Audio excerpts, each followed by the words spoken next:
Bismillahirrahmanirrahim. Assalamualaikum warahmatullahi wabarakatuh.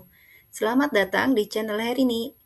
Pada kesempatan kali ini, materi yang akan dibahas berjudul Dari Cinta Nabi Menuju Kebangkitan Islam. Menghidupkan cinta, membangun peradaban. Materi ini telah disampaikan di kajian Muslimah Pecinta Ilmu hari Sabtu tanggal 8 Agustus di Masjid Besar Baitul Muttaqin Antapani, Bandung.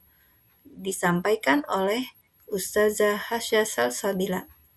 Agar kebermanfaatan materi ini lebih luas, maka saya sajikan versi online-nya. Selamat menyimak. Tak terasa kita sudah memasuki bulan Rabiul Awal, bulan di mana Rasulullah dilahirkan, tepatnya tanggal 12 Rabiul Awal. Maka dari itu, sudah selayaknya kita memperbanyak sholawat ke atas Nabi. Allahumma sholli ala Sayyidina Muhammad. Lahirnya Rasulullah bagaikan cahaya di masa kegelapan. Nur, minaz zulumat ilan nur, yang membawa kegelapan masa jahiliyah Mekah menuju cahaya kegemilangan Islam. Pada saat Rasulullah belum lahir, maka seluruh jazirah Arab penuh dengan kegelapan, penuh dengan kezoliman. Rasulullah lahir bagaikan fajar kesadaran moral. Lahirnya Nabi menjadi titik terang di tengah masyarakat jahiliyah yang tenggelam dalam kebodohan, kekerasan, dan ketidakadilan. Berbagai kebodohan itu tampak dari kebiasaan-kebiasaan seperti penyembahan berhala. Mereka menyembah patung buatan tangan sendiri dan menganggapnya sebagai Tuhan. Kemudian merendahkan wanita. Ada kebiasaan masyarakat Mekah jahiliyah di mana mereka mengubur bayi perempuan hidup-hidup karena dianggap membawa malu atau kemiskinan. Kemudian juga terjadi yang namanya krisis moral, gemar minum minuman miras, minum minuman keras, berjudi, merampok, berzina, sangat tidak menghargai wanita. Sampai-sampai saat itu, sebelum Islam hadir, maka masyarakat jahiliyah Mekah itu juga melakukan kebiasaan tawaf di sekitar Ka'bah, namun dalam keadaan tidak berbusana. Jadi serendah itu mereka. Kemudian kental sekali dengan yang namanya fanatisme kesukuan. Mereka senantiasa terlibat dalam peperangan antar suku yang panjang hanya karena masalah sepele. Pernah diceritakan di masyarakat Madinah waktu itu sebelum Islam hadir, maka dua suku besar, suku Aus dan suku Khazraj, itu pernah terlibat peperangan yang turun-temurun, berapa tujuh turunan, udah lama banget. Itu gara-gara hal sepele, gara-gara unta. Masalah yang sepele. Namun alhamdulillah ketika Islam sudah datang, Islam diperkenalkan ke masyarakat Madinah, menerangi mereka, maka bisa berdamai antara suku Aus dan suku Khazraj. Waktu Islam belum hadir pula, maka terjadi yang namanya ketidakadilan sosial. Hukum rimba berlaku di mana yang kuat menindas yang lemah. Kita kenal ada yang namanya hamba sahaya, perbudakan. Bagaimana posisi manusia bisa diperjualbelikan layaknya hewan ternak. Mengerikan. Namun setelah Islam datang, maka seluruh kezoliman tadi di berbagai aspek kehidupan mampu dihapuskan, digantikan dengan peradaban yang mulia, peradaban yang memanusiakan manusia. Sebaliknya, masyarakat jahiliyah dahulu menghewankan manusia, memposisikan manusia lebih rendah dari hewan ternak. Maka Maulid Nabi itu bukan sekedar ritual, bukan perayaan seremonial semata.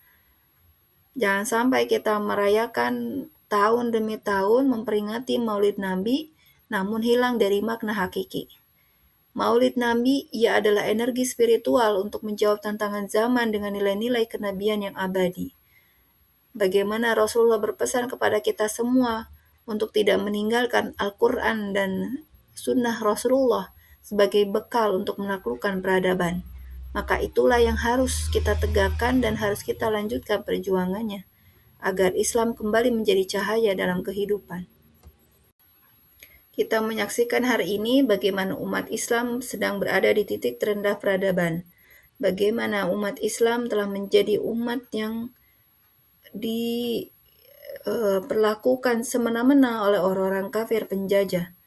Sebagai contoh, bagaimana Palestina selama puluhan tahun terus dianiaya oleh orang-orang Zionis Israel beserta kroni-kroninya.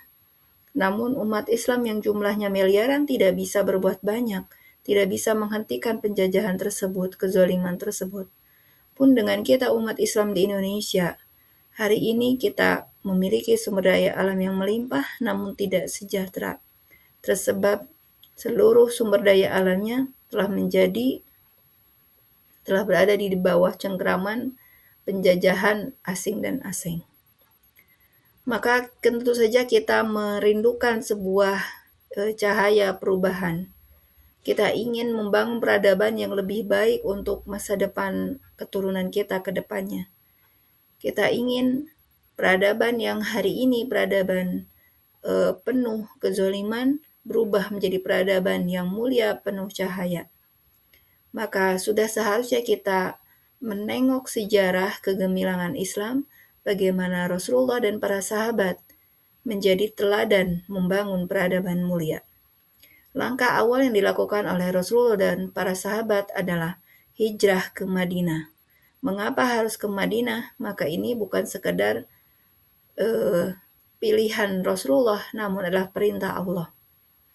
Awalnya Rasulullah berada di kota Mekah, berdakwah di kota Mekah selama 13 tahun lamanya. Namun alih-alih ada sambutan baik dari mayoritas tokoh-tokoh masyarakat Mekah atau masyarakat secara keseluruhan, yang terjadi Rasulullah dan para sahabat dimusuhi, diancam nyawanya, dizolimi baik secara verbal, difitnah, sampai secara fisik disiksa, diburu nyawanya.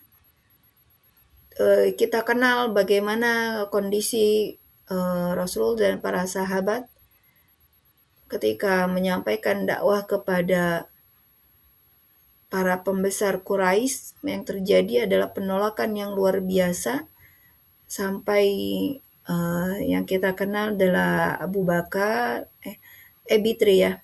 Abu Sofyan, Abu Jahal, Abu Lahab yang permusuhan terhadap Islamnya sangat besar. Mereka sampai-sampai ingin memusnahkan Rasulullah, Islam, dan umat Islam secara keseluruhan. Jadi dakwah Rasulullah sudah menyentuh dari mulai level rakyat biasa, level para hamba sahaya, itu ada Bilal yang masuk Islam, sampai ke level para penguasa kafir Quraisy. Namun mayoritas orang-orang kafir Quraisy gegedugnya gitu, jadi tokoh utamanya itu menolak dengan keras, bahkan melakukan kezaliman luar biasa, penyiksaan kepada para pengikut Rasulullah. Maka dari itu Rasulullah memohon petunjuk kepada Allah. Setelah ikhtiar yang optimal dengan mengirimkan utusan kaum muslimin, yaitu Mus'ab bin Umair, untuk berdakwah ke Madinah, akhirnya titik terang itu muncul. Dakwah Islam disambut oleh masyarakat Madinah. Suku Aus dan suku Khazraj, para petinggi di Madinah, para petinggi di Madinah, mereka akhirnya yang awalnya musuh bebuyutan, tapi atas izin Allah terkena cahaya Islam, mereka menerima Islam dengan ikhlas dan mau menyambut kedatangan Rasulullah untuk diterapkan sistem Islam secara kafah. Maka tibalah perintah untuk pindah dari Dar Kufur dari negara kufur, negara jahiliyah, untuk berpindah ke negara Yasrib Madinah yang bersedia untuk diterapkan aturan berdasarkan Al-Quran dan As-Sunnah. Maka ini adalah titik awal membangun masyarakat baru berbasis akidah Islam. Maka jika kita ingin merindukan tegaknya peradaban Islam yang mulia, harus diawali dengan berpindahnya aturan negara kita dari aturan yang berlandaskan pada akidah kapitalis sekuler berpindah menjadi aturan sistem akidah yang berbasis pada akidah Islam yang menjadikan ridho Allah sebagai tujuan. Selama hari ini kita belum mau berpindah dari sistem kapitalis sekuler yang bertentangan dengan Islam, maka selama itu pula kita akan tidak mampu menjadi negara dan umat yang bangkit.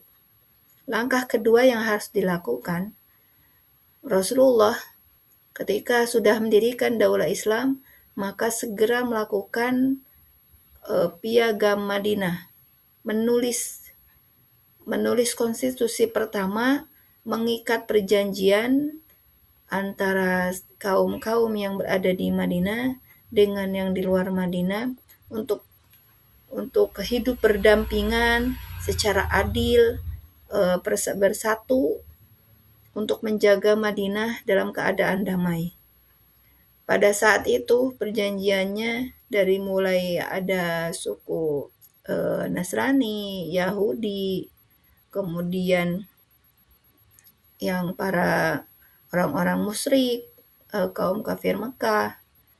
Jadi bagaimana menciptakan kondisi masyarakat yang nyaman itu harus dipastikan hidup bertetangga dengan damai. Maka Rasulullah membuat satu perjanjian tertulis, konstitusi pertama di negara Islam saat itu adalah dengan bentuk perjanjian yang disebut dengan Piagam Madinah yang berisi 47 pasal. Yang inti poinnya adalah komitmen untuk hidup bersama-sama meskipun berbeda agama, namun Islam berjanji untuk melindungi keamanan, dijaga hartanya, dijaga nyawanya, selama orang-orang Nasrani, Yahudi mau tunduk patuh terhadap sistem Islam saat itu. Jadi penegakan syariat lewat negara dan dikukuhkan lewat Piagam Madinah, yaitu konstitusi tertulis pertama yang mengatur kehidupan bersama lintas suku dan agama. Masya Allah. Kemudian yang dilakukan berikutnya adalah ukhuwah muhajirin dan ansor. Persaudaraan yang mempersatukan pendatang dan penduduk asli menjadi satu kekuatan. Bagaimana orang-orang muslim yang telah hijrah rela meninggalkan seluruh harta bendanya, tidak punya apa-apa, datang ke wilayah yang baru yaitu wilayah Madinah, disambut, dipersaudarakan dengan kaum Ansor. Maka kaum Muhajirin dan kaum Ansor ini menjadi simbol kekuatan kaum muslimin berlandaskan pada akidah Islam. Mereka saling melindungi, saling bahu-membahu gitu. Yang tidak punya rumah maka diberi tempat tinggal oleh kaum Ansor. Yang kehilangan pekerjaannya maka dibantu untuk dicarikan mata pencahariannya. Saling bahu-membahu menjadi satu kekuatan berlandaskan pada akidah Islam. Jadi selama masyarakat kita persatuannya berlandaskan pada akidah Islam, di mana ridha Allah sebagai tujuan, maka insya Allah akan menjadi kekuatan yang solid. Namun selama kita yang dijadikan pengikat hubungan antara satu masyarakat, antara anggota masyarakat itu adalah ikatan yang rapuh, contohnya ikatan yang berlandaskan pada asas manfaat, maka sebagaimana hari ini, maka itu akan rentan untuk tercerai-berai. Kemudian yang langkah berikutnya menjadikan masjid sebagai pusat peradaban. Artinya, masjid tidak hanya berfungsi sebagai tempat ibadah saja, namun masjid difungsikan sebagai pusat pendidikan, musyawarah untuk menentukan berbagai kebijakan negara saat itu karena belum ada kantornya, dan pusat pemerintahan umat untuk mengatur bagaimana strategi negara agar menjadi negara yang kuat. Segala hal bisa dibicarakan di masjid. Maka aplikasinya kalau kita ingin menjadi umat yang kuat harus menghidupkan masjid-masjid, tidak hanya sebagai tempat ibadah ritual semata, tapi juga sebagai tempat pusat-pusat kajian untuk lebih membangun kesadaran umat terkait dengan Islam. Apa yang menjadikan Rasulullah, para sahabat, memiliki komitmen untuk bangkit itu karena cinta yang besar kepada Allah, cinta yang besar kepada agama ini. Maka cinta sebagai bahan bakar kebangkitan. Cinta akan melahirkan aksi dan kebangkitan. Tidak bisa dikatakan cinta jika tidak mau berkorban. Jika kita cinta terhadap agama Islam, maka harus berjuang untuk menegakkan agama Islam secara keseluruhan. Jadi lewat keteladanan, perjuangan untuk membantu untuk tegaknya peradaban. Bagaimana kisah para sahabat melanjutkan perjuangan Rasulullah SAW. Para sahabat melakukan pengorbanan harta, tenaga, bahkan nyawa. Jadi pengorbanan harta, tenaga, bahkan nyawa para sahabat lahir dari kecintaan mendalam kepada Rasulullah SAW. Sebagai bukti ketaatan yang melahirkan keterikatan hati, yang melahirkan aksi nyata, yaitu melanjutkan perjuangan Rasulullah SAW, meneruskan kepemimpinan Islam di bawah naungan Khilafah Islam. Maka dikenal para Khulafaur Rasyidin yang menyebarkan Islam ke seluruh penjuru negeri. Jadi sebagai wujud cinta terhadap Rasulullah, maka estafet kepemimpinan Islam terus berlangsung. Meskipun Rasulullah sudah tiada, namun para sahabat meneruskan perjuangan Rasulullah untuk menjaga Islam secara utuh, yaitu dengan tetap berdirinya sistem pemerintahan yang berlandaskan pada Al-Quran dan As-Sunnah, yaitu sistem kekhilafan Islam, yang kita kenal dengan para Khulafaur Rasyidin, pemimpinnya, yaitu para khalifah yang dimuliakan. Sebagai contoh, ya para khalifah yang dimuliakan itu terdiri dari Khalifah Umar bin Khattab, Khalifah Abu Bakar As-Siddiq, Khalifah Utsman bin Affan, dan Khalifah Ali bin Abi Thalib. Mereka telah memberikan keteladanan bagaimana menegakkan Islam menjadi satu sistem hidup bernegara yang membawa perubahan besar di dunia, menyebarluaskan Islam ke seluruh penjuru dunia, ke berbagai benua. Jadi intinya, cinta yang produktif itu akan melahirkan aksi nyata untuk menjaga agama, bukan hanya sebatas rasa yang berhenti di hati. Cinta yang hanya dirasakan di hati, namun cinta itu melahirkan aksi untuk berdakwah, untuk melakukan penyebaran Islam ke seluruh penjuru dunia. Namun apa yang terjadi dengan kondisi umat Islam hari ini? Di tengah kemajuan zaman, umat Islam justru menghadapi berbagai tantangan besar yang menjauhkan dari kebangkitan yang pernah diraih pada masa Rasulullah SAW, para sahabat dan generasi setelahnya. Hari ini umat Islam jauh dari predikat umat terbaik. Umat Islam hari ini yang jumlahnya miliaran justru dalam kondisi terpuruk di berbagai bidang, berada dalam cengkraman orang-orang kafir. Ada 4 masalah utama kondisi umat Islam hari ini. Yang pertama adalah kita tercerai-berai dalam lebih dari 50 nation state. Sudah tidak ada lagi kesatuan kaum muslimin di bawah satu kepemimpinan. Kita sedang berpecah. perpecahan dan individualisme. Itu terjadi karena lemahnya ukhuwah dan semangat kebersamaan antar sesama muslim. Bahkan antar satu golongan muslim dengan muslim yang lainnya, itu saling merasa benar sendiri dan saling sikut. Sungguh miris. Kemudian yang kedua, kondisi umat Islam hari ini jauh dari Al-Quran dan As-Sunnah. Pemahaman ajaran Islam sering tergeser oleh tren dan opini semata. Jadi banyak umat Islam yang melakukan berbagai kemaksiatan baik besar maupun kecil dan itu dinormalisasi. Bagaimana kita hari ini di Indonesia banyak pejabat-pejabat yang korup, kemudian kriminalitas tinggi dan pelakunya juga banyak yang muslim. Pun dengan kemaksiatan besar seperti LGBT itu sudah merebak, perzinahan sudah merebak di mana-mana, miras sudah dilegalisasi, sudah sangat jauh dari Al-Quran dan As-Sunnah. Kemudian juga terjadi degradasi moral, krisis akhlak yang mengkhawatirkan, hilangnya adab dari anak muda kepada orang tua, dari murid kepada guru, dari antar manusia sudah krisis akhlak.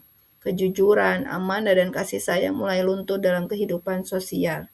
Maka apa yang akan terjadi jika ini terus dibiarkan merosot moralnya? Dan yang mengerikan juga, umat Islam hari ini tertinggal dalam peradaban. Jadi minimnya kontribusi umat dalam ilmu pengetahuan dan kepemimpinan global telah membawa umat Islam berada di titik terendah peradaban hari ini. Kita hanya bisa menjadi follower teknologi Barat, follower teknologi Cina, sampai ke hal-hal yang kecil semua tuh made in Cina misalnya. Jadi sudah sangat jauh dari peradaban yang maju. Setidaknya ada 3 tantangan kebangkitan Islam hari ini, baik dari faktor internal maupun faktor eksternal. Yang pertama itu, telah terjadi yang namanya krisis keteladanan. Bagaimana hari ini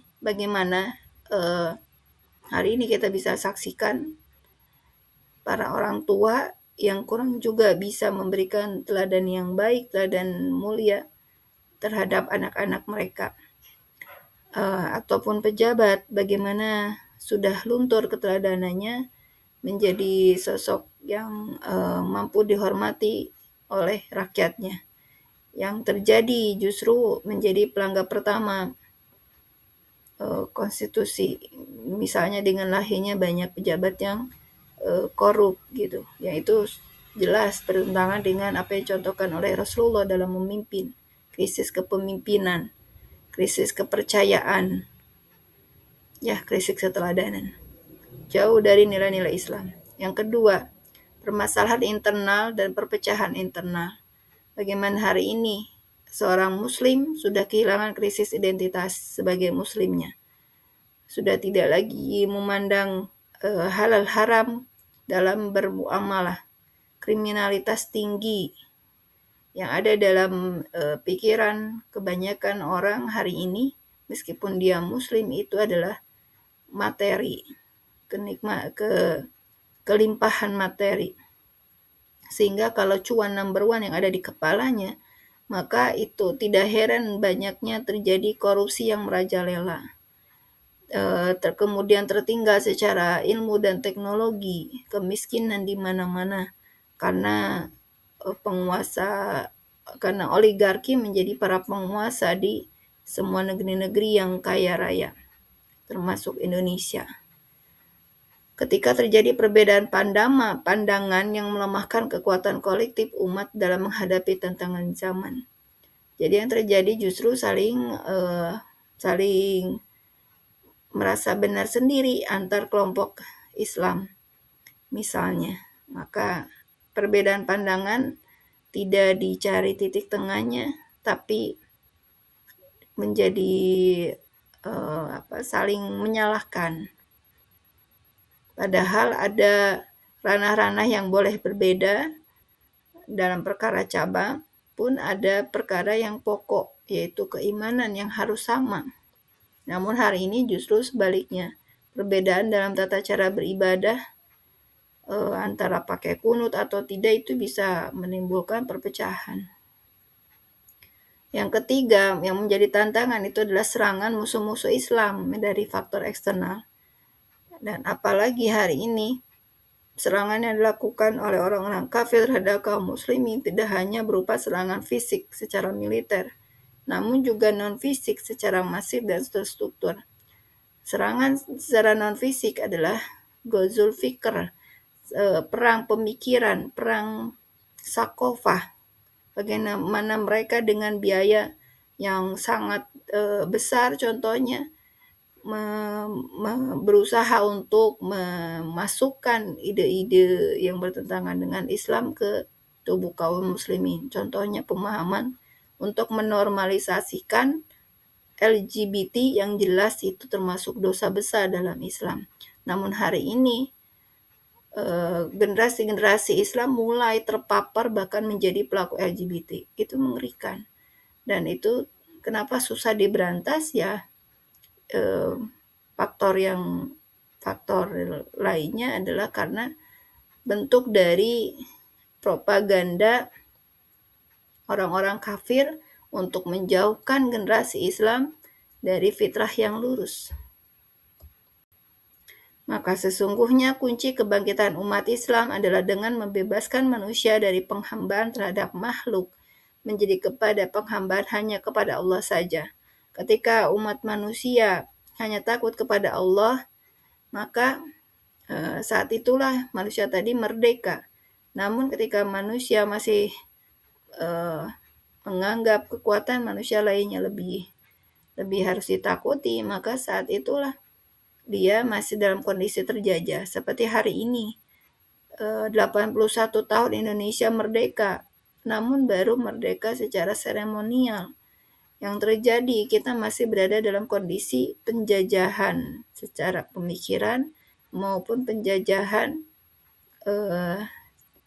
dengan perampasan sumber daya alam yang dikuasai oleh para oligarki yang bekerja sama dengan asing.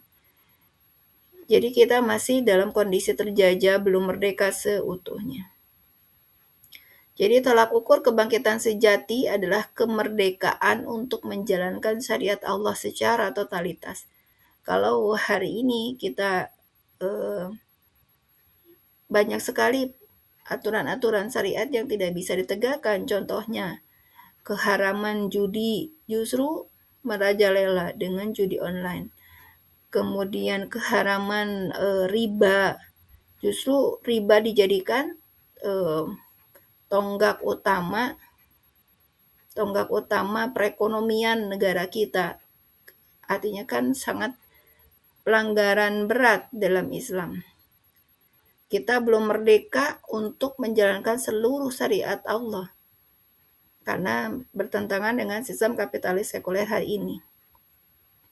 Bukti sejarah, bukti historisnya, umat Islam pernah merdeka, pernah mencapai puncak kejayaannya selama lebih dari 1400 tahun.